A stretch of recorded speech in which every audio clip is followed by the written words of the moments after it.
União, organização, tecnologia, vanguarda, evolução. Núcleo de Telesaúde do Hospital Universitário. Universidade Federal do Maranhão.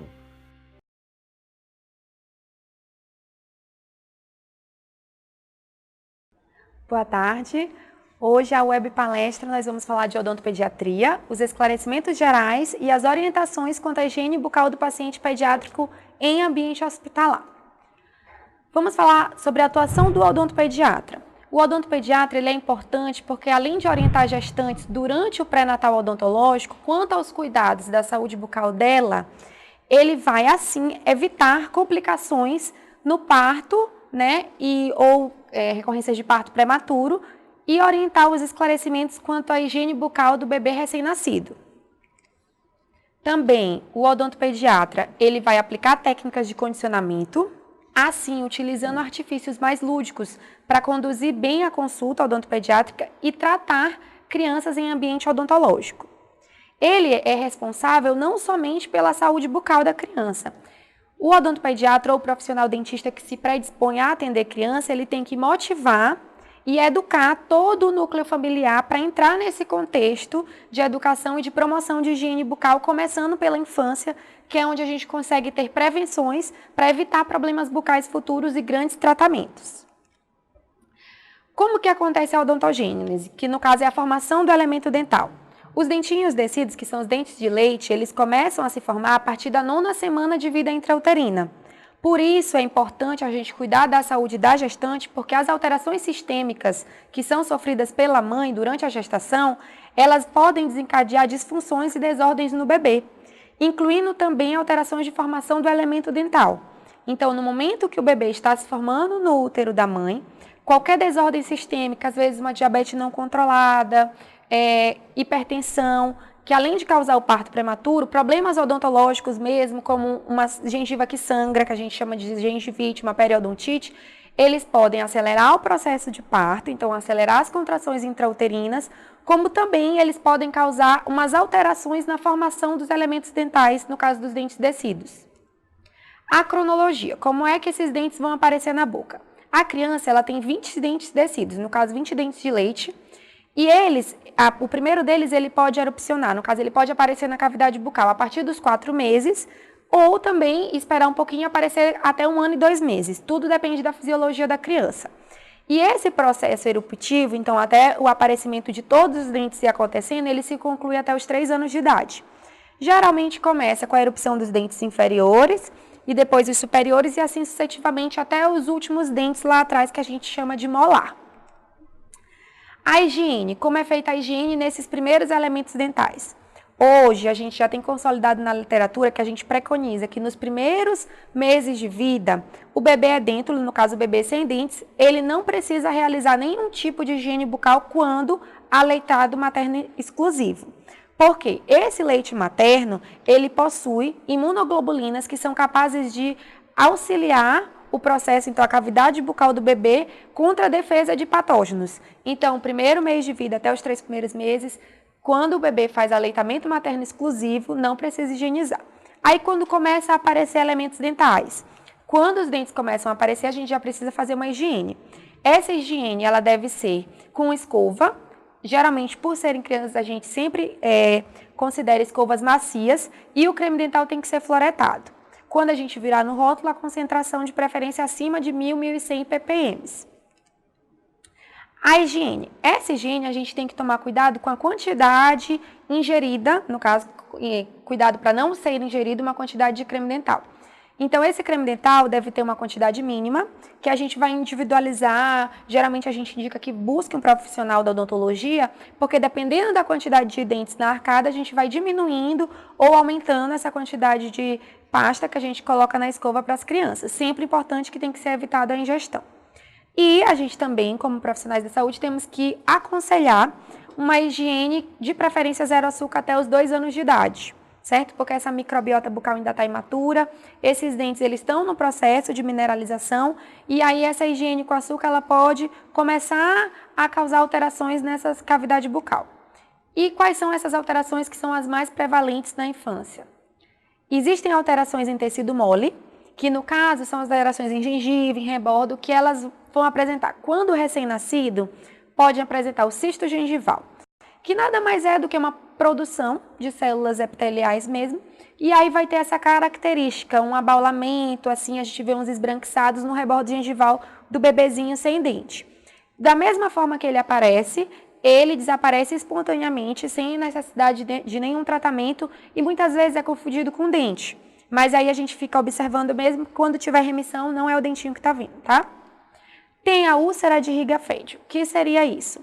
Quando o bebê já nasce com o dentinho que a gente chama de dente neonatal, ou quando ele aparece até os 2 meses de vida, quando o bebê está em aleitamento materno ou fazendo a sucção para se alimentar, esse ato de sugar faz com que o ventre da língua toque no elemento dental, causando uma úlcera, um machucado.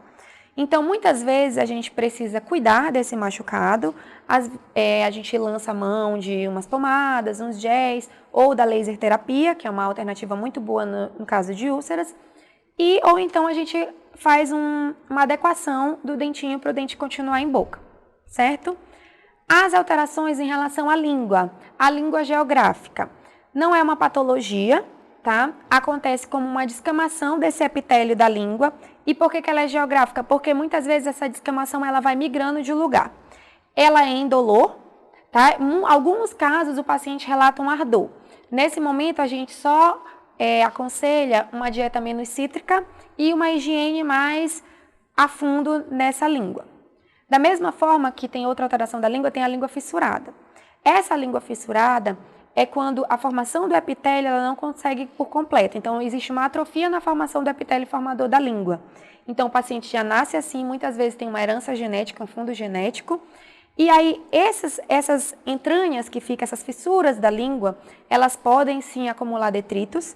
Esses detritos podem causar um desconforto para o paciente, um ardor, e aí pode ter uma queixa, não só do fedor, né, no caso do odor, como também uma queixa de ardência, e nesse caso é só o estímulo mesmo, a escovação.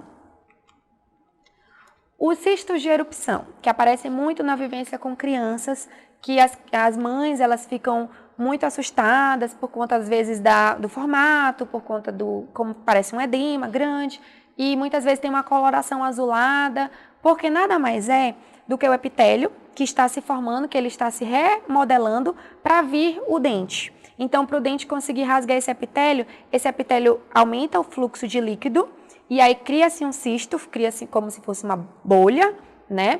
E aí a gente fica com esse receio quando ele está mais azulado, porque nada mais é do que ali, naquele momento, teve uma hemorragia pontual, quando o dente está querendo rasgar e fica essa coloração diferente. Mas nesse caso, a gente só precisa massagear a região, certo? Geralmente com uma fraldinha molhada e tudo, para ter um estímulo também de gelo. E esperar, porque é fisiológico que o dente vai vir. Outra alteração não patológica é a mucocele. A mucocele são perdas, né, no caso, na verdade, obstruções de ductos de glândulas salivares, que aí vão aparecer essas bolas, né, geralmente no lábio inferior, que são esses ductos obstruídos. Então, fica um acúmulo de saliva ali naquela região. O tratamento muitas vezes é cirúrgico, mas somente mesmo procurando um profissional, um dentista, para a gente fazer um diagnóstico diferencial. E também é indolor, a gente só sente mesmo ali o abaulamento e muitas vezes o trauma, porque a gente fica no sugar, né? As pessoas elas tendem a sugar, ele faz com que essa alteração vá aumentando numa proporção mais rápida. As lesões ulcerativas, no caso a afta, elas acontecem em pacientes imunodeprimidos. Elas podem apresentar maior prevalência, tem um fator genético, tem fatores medicamentosos associados e elas doem, né? E por isso incomoda. E muitas vezes essas lesões aftosas elas vão se aumentando, essas aftas elas vão aumentando com traumas, às vezes na escovação, quando a gente quer escovar muito rápido e tudo, ou de mordida. Então é bom buscar um profissional porque a gente sempre prescreve pomadas, né, que dão com corticóide para dar uma desinflamada e tudo, um processo cicatrizatório mais rápido, ou o uso de laser terapia. E existem também, para pacientes geralmente com condições sistêmicas alteradas, que fazem uso de medicação, geralmente anticonvulsivantes, a fibromatose gengival medicamentosa, que nada mais é do que um aumento, uma proliferação maior dessa gengiva. Então, tem um aumento dessa gengiva provocado por medicamentos. Quando que a gente consegue minimizar esses danos para esse aumento dessa gengiva não ser muito gradual? Principalmente com uma higiene efetiva. Porque essa higiene efetiva a gente vai conseguir remover essa sujeira ao redor da gengiva e aí essa gengiva não vai fazer uma proliferação mais rápida. Então, a gente vai conseguir controlar o que a medicação ela já vai ser um processo mais rápido, né? E também existem as alterações relacionadas a doenças virais, como a gengivostomatite herpética, que nada mais é do que úlceras em toda a boca, a gengiva fica bem dolorida, sangrante, e nesse caso, por tratar-se de vírus, a gente entra com medicações sistêmicas, né? Às vezes um antiviral, mas muitas vezes a gente espera porque o vírus ele é autolimitado, então logo depois vai acontecer a remissão de todos os sintomas. Nesse momento, a gente evita uma alimentação mais sólida e quente, a gente dá alimentos mais pastosos e uma alimentação mais gelada para diminuir essa sensação na boca da criança, tá? Porque ela causa mesmo umas lesões doloridas. A cárie. A cárie é uma alteração de tecido duro e um problema de saúde pública. Porque, segundo o último levantamento epidemiológico, que foi realizado em 2013, a cárie tem uma prevalência em 53% das crianças brasileiras de até 5 anos. Então, a cárie, ela se transforma como uma doença, na verdade, ela é uma doença de uma das maiores limitações da criança. Porque ela pode causar infecções maiores, pode levar a infecções sistêmicas, fora o lado social, né? Então, como a cárie acontece? Para a cárie acontecer, ela precisa do dente. Então, só vai ter cárie a partir do momento que se tem dente em boca. As bactérias que são causadoras da cárie, elas são indígenas da nossa cavidade. Então, elas são indígenas da nossa microbiota. Elas já estão lá presentes. Só que, com o alimento, uma dieta mais rica em sacarose e a ação do tempo, essas bactérias elas vão entrar numa desordem, numa disfunção, promovendo, assim, alterações na estrutura, certo, do elemento dental, um processo de perda de estrutura, de desmineralização. Como é o mecanismo de ação da cárie? Através da ingestão de alimentos que contenham açúcares e derivados, esses alimentos, eles vão se tornar alimentos para essas bactérias presentes, que já são presentes na nossa microbiota bucal. Essas bactérias, assim, elas vão fermentar. Durante essa fermentação, vai haver uma diminuição do pH desse elemento dental. Então, o ambiente vai se tornar ácido. No momento que esse ambiente torna-se ácido, vai acontecer uma desmineralização da estrutura dental. Então, o dente, que é uma estrutura mineral, vai começar a perder estrutura. E por que a gente conta com a saliva? Porque a saliva, ela tem, com a presença de flúor na saliva, por isso é importante a fluoretação da água, porque a gente tem através disso o flúor sistêmico, que é o flúor que vai ser excretado da saliva, ele vai ter uma ação tampão. Essa ação tampão, que vai ser uma ação para amenizar, no caso, esse pH ácido, certo? Produzido pelas bactérias, juntamente com o tempo que a gente deixa essa saliva agir, também com a escovação correta, ou seja, com a gente remover essas sujeiras, né, de todas as regiões do dente, de todas as faces do dente, com o tempo, a saliva e a escovação, nós vamos promover a remineralização do elemento dental. Então, a nível microscópico, quando a gente come açúcar, essas bactérias elas vão transformar o pH bucal em ácido e vai começar a promoção da desmineralização do dente. Então, o dente vai começar a perder estrutura. Aí vem a saliva, com a sua ação tampão, juntamente com o creme dental com flúor, né, no caso, que é o que a gente vai usar, o flúor tópico, e o flúor sistêmico, que é o excretado pela saliva, a gente vai promover microscopicamente a remineralização desse elemento dental. Quais são os aspectos clínicos da cárie? É importante a gente ter essas imagens em mente, porque a gente consegue distinguir tanto a progressão da cárie como quando a doença começa. A doença cárie, ela não começa já com uma grande destruição, ou com uma perda muito grande de estrutura, ou já para, no caso, levar a criança ao dentista para fazer um procedimento mais invasivo, uma extração ou uma restauração. A doença cárie, o início da perda de estrutura mineral, ele começa com uma mancha branca. Essa mancha branca é um sinal amarelo para a gente, no caso já para a gente indicar que está acontecendo o processo de desmineralização desse elemento dental. Progredindo assim, caso não haja tratamento, no momento dessa mancha branca é um momento importante para a gente buscar uma ajuda profissional. Caso não haja um tratamento adequado ou uma mudança dos hábitos de higiene e dieta, essa doença ela vai progredindo, causando perdas, né, gradativas da estrutura dental, do mineral do elemento dental, chegando muitas vezes a quadros infecciosos, infecções que podem levar o paciente a serem até hospitalizados, sim. Mutilações, porque às vezes quando chega a gente não tem muito o que fazer, a gente precisa fazer a remoção desses elementos dentais infectados e causando assim um transtorno também social para a criança, porque ela vai estar, no caso, sem dente. Fora a dor e os aspectos de alterações de condições sistêmicas. Então, no contexto da doença cárie, o papel dos profissionais da saúde, principalmente dos cirurgiões dentistas, deve ser voltado para educarmos e incentivarmos quanto à higiene bucal, não só ter que fazer como a qualidade que essa higiene bucal é feita, o uso de fluoretos através da água, né, de abastecimento e do creme dental com flúor. Tem que haver um controle e uma redução na ingestão de alimentos com açúcares ou derivados de açúcar e uma medida, geralmente quando o paciente tem alguma alteração sistêmica, tem uma redução desse fluxo salivar, né? Então, tem que ser medidas para normalizar esse fluxo salivar. Aumento, às vezes, ofertar alimentos mais fibrosos que vão estimular o paciente a mastigar e assim aumentar esse fluxo salivar. E muitas vezes o fluxo salivar ele é reduzido por desidratação. Então, mesmo oferta de água, tá? E agora vamos falar da higiene bucal em pacientes pediátricos hospitalizados. Visto todas as alterações orais que podem aparecer nas crianças, temos alterações também que podem aparecer em crianças já hospitalizadas. A hospitalização, por si só, é um evento estressante e traumatizante para a criança.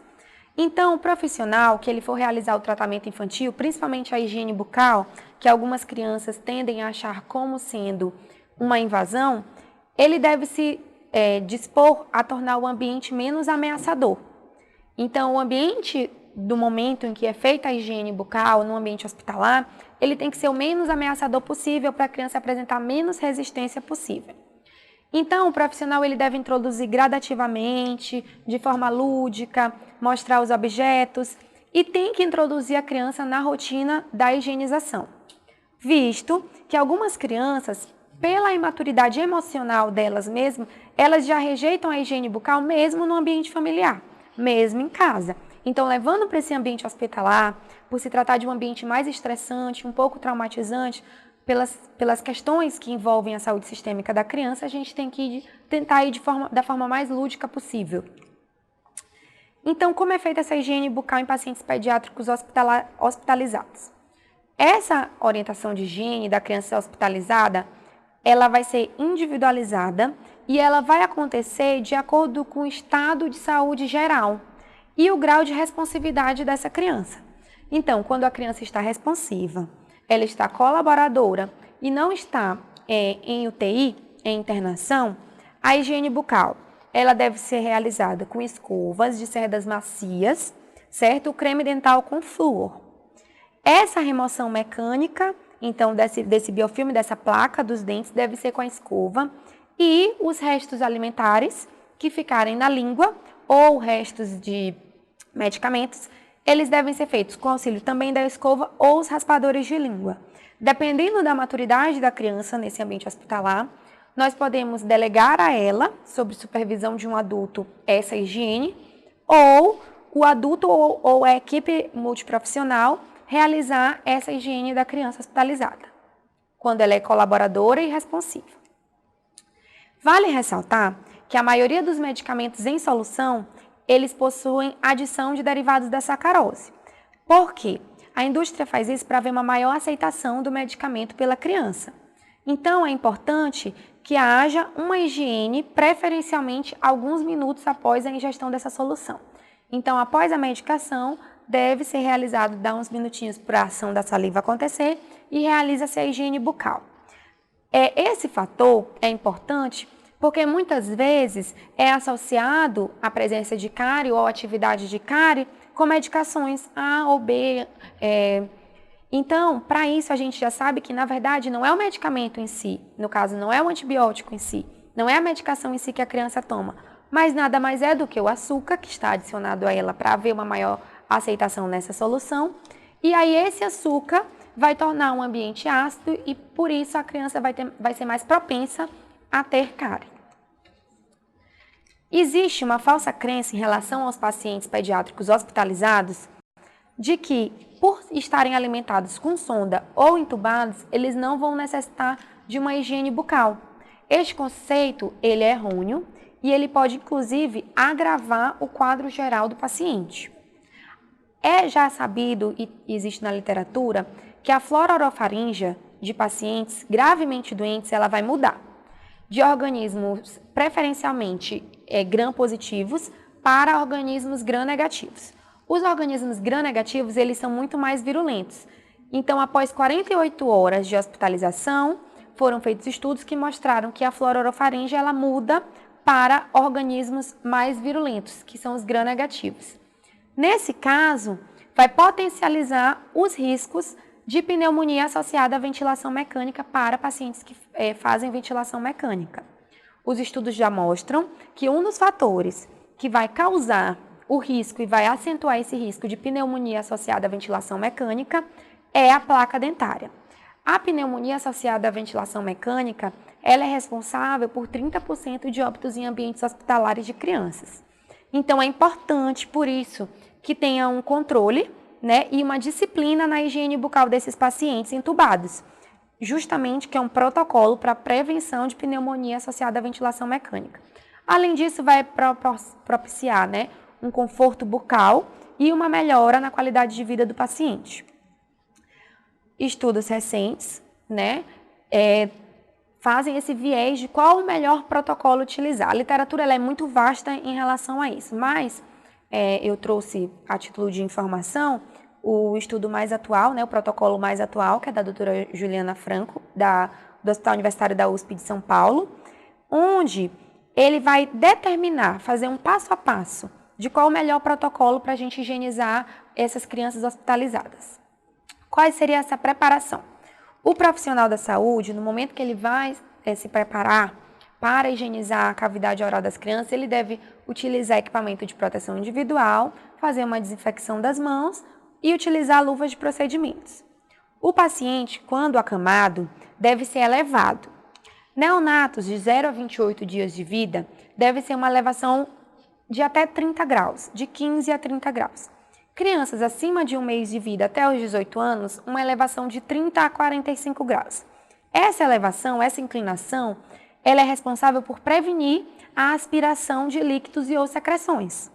E sempre, depois que a gente elevar o paciente, nós temos que monitorar os sinais vitais, com uma contínua aspiração para não haver uma aspiração de líquidos e secreções. Os neonatos, como é o protocolo de higiene bucal em crianças hospitalizadas, neonatos e crianças edêntulas de até 1 mês de vida. Preferencialmente o leite materno, a cada 2 e 3 horas, justamente porque o leite materno contém imunoglobulinas, que são capazes de combater agentes infecciosos. Caso não haja como ser feito o aleitamento materno, né, ou ser ofertado para o bebê o leite materno, umedecer a boca com suave ou gás embebido, um gás enrolado num palito de madeira, com água destilada ou soro fisiológico. E sempre que preciso, ou a cada 2 horas, deve ser hidratado o lábio desse bebê com vaselina, óleo de lanolina ou Bepantol. As crianças acima de 1 mês de vida ou edêntulas. O leite materno, também, preferencialmente, mas caso não haja essa alternativa, além de umedecer a boca com gaze, com soro fisiológico, também existem as alternativas da água boricada 3% ou algum enxaguatório bucal enzimático, que aí a gente pode umedecer a gaze e fazer essa higiene. E a cada 2 ou 4 horas, hidratar o lábio, também vaselina, lanolina ou Bepantol. As crianças de até 6 anos de idade que já têm dentes, quando não entubadas, a cada 12 horas deve ser feita a realização da escovação dental com o dentifrício fluoretado na quantidade de 1 grão de arroz cru, porque geralmente esses pacientes têm maior dificuldade em cuspir. e em seguida a aspiração dos restos, tá? Do que sobrar. Umedecer a boca com suave ou gaze, também bebido com soro fisiológico, ou água mineral, a boca umedecida a cada 2 ou 4 horas, porque isso vai evitar os lábios ficarem ressecados e terem úlceras decorrentes disso. E hidratação dos lábios sempre, com vaselina ou Bepantol. Quando as crianças são acima de 6 anos, como começa a mudança dessa microbiota, que acontece a troca dos dentes, ou começa a microbiota bucal a se preparar para o aparecimento dos dentes permanentes, a gente também começa o uso de clorexidina 12%, né? No caso que é uma remoção também química, é um controle químico desse biofilme. Então, além da escovação a cada 12 horas, já aumentando a quantidade do creme dental para 1 grão de ervilha, a gente começa também a administrar com uma gaze embebida com clorexidina 12%, friccionar essas regiões e depois aspirar o excesso. O procedimento no caso, remoção química com a clorexidina, ele deve ser realizado 30 minutos após a escovação. Sempre umedecendo a boca com suave ou gás embebido com soro e água mineral. E a cada 2 ou 4 horas, hidratar os lábios com vaselina, lanolina ou Bepantol. As crianças entubadas.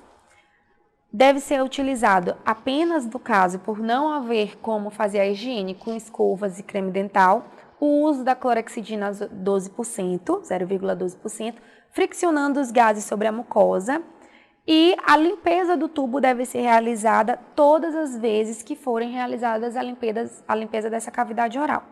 E essa limpeza dessa cavidade oral nas crianças entubadas, ela deve ser realizada no mínimo 3 vezes ao dia, ou no caso 6 vezes ao dia a cada 4 horas. Isso evita muito, e já tem estudos que comprovam, o risco de pneumonia associada à ventilação mecânica.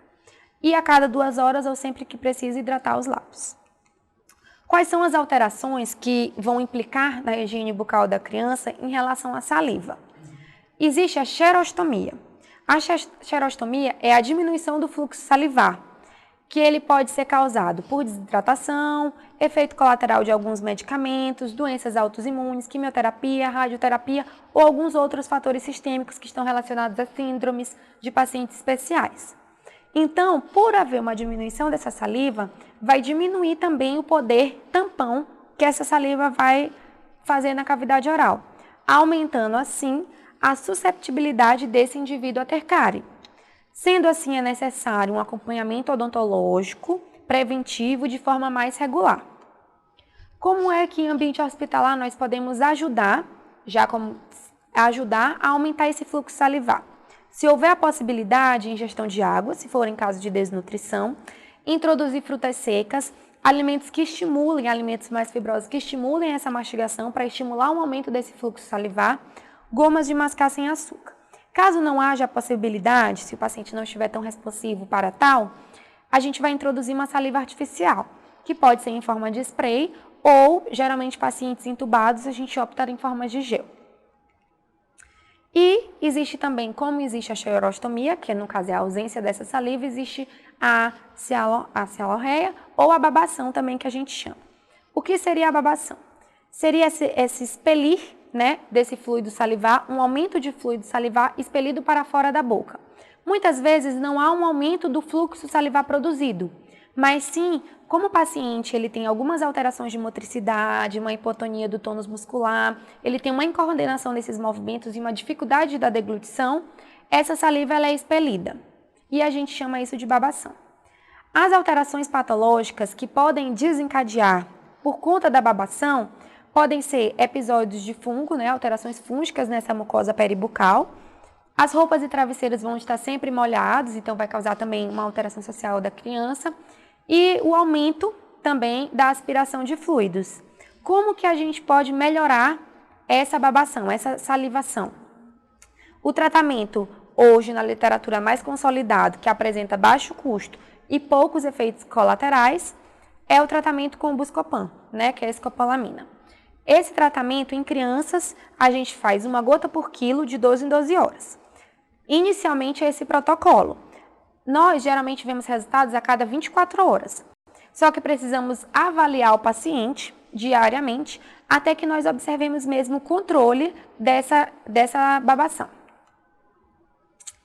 As considerações sobre a higiene bucal em crianças hospitalizadas. Devido às condições que apresentam a criança e muitas vezes a recusa dela, as técnicas de escovação elas têm que ser adaptadas ao momento da criança e a forma que possível esse responsável ou esse profissional da equipe multi vai conseguir realizar essa higiene. Ao realizar a higiene, preferencialmente começar pelas regiões posteriores e depois escovar os elementos anteriores. Quando necessário, quando a criança tiver alguma recusa ou tiver uma hipertonia, no caso o paciente ele fechar a boca mesmo, ou por uma desordem sistêmica ou por uma preferência mesmo por uma recusa, é necessário o uso de abridores bucais. Gosto muito dos abridores bucais confeccionados com palito de madeira, com esparadrapo e uma gaze, tá? O paciente morde na região da gaze. E aí a gente consegue uma empunhadura melhor, e consegue promover essa abertura bucal. E ele também a gente consegue regular, dependendo da quantidade de palitos, para melhorar ou aumentar ou diminuir essa abertura que a gente quer para realizar essa higiene. Uma alternativa à solução de clorexidina 12% também é o gel de clorexidina, por ele ser mais bioadesivo, ele vai ter uma aderência maior aos tecidos bucais. Quando pacientes são hospitalizados, eles são mais suscetíveis mesmo, então quando na presença de infecções fúngicas associadas, tem que se fazer a administração de nistatina 4 vezes ao dia, tá? O protocolo de nistatina 4 vezes ao dia durante os 14 dias. Sempre tendo o controle da quantidade de dentifrício que é ofertado para a criança, para não haver essa ingestão. Quando for um paciente inconsciente, a gente vai preconizar mesmo somente o controle químico dessa placa bacteriana, no caso através do uso da clorexidina. Os vernizes de flúor, eles são excelentes métodos para prevenção das lesões de cárie em pacientes hospitalizados. Então, quando ainda não há lesão instalada nem mancha branca, a gente procede já com aplicações a cada 3 meses, enquanto o paciente estiver hospitalizado, desse verniz de flúor. Já quando houver já a cárie ativa, no caso ou a mancha branca ou uma cavitação, nós começamos tentando estagnar essa doença através de aplicações semanais, que a gente vai promover, assim, uma remineralização desse elemento dental. Aqui são as literaturas recomendadas, certo? O livro de odontopediatria especial do professor Rafael Celestino, os artigos da professora Juliana Franco, o livro de odontopediatria do professor Guedes, tá? Obrigada.